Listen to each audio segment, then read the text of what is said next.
প্রেমের অফার পাবো না কেন? পাই তো। পলির যে ভিতরের অন্তরে যে মানুষটা অনেক স্বচ্ছ পরিষ্কার, জিম মেরে জিম টিম খাওয়া দাওয়া সবকিছু মেনে চলি বলে কিছুটা সুন্দর আছি।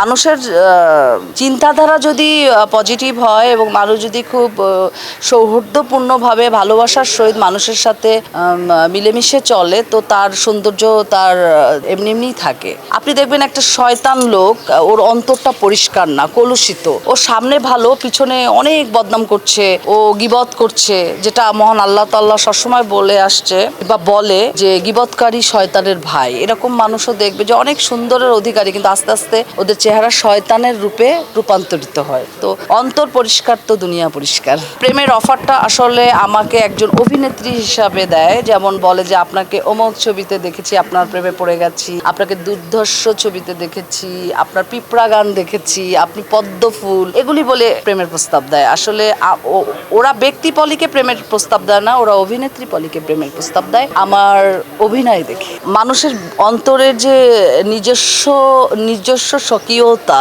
সে অন্তরের যে একটা ভিতরের মানুষটা, আমি বলতে পারি আমার পলির যে ভিতরের অন্তরে যে মানুষটা অনেক স্বচ্ছ পরিষ্কার, ওর মধ্যে কোনো কলুষিত নাই। উপর দিয়ে আমি ভালো না, আমি যা বলি মুখের উপর বলি, এবং আমি সবসময় চেষ্টা করি সত্য কথা বলতে, সৎভাবে মানুষের সাথে চলতে, মিলেমিশে থাকতে।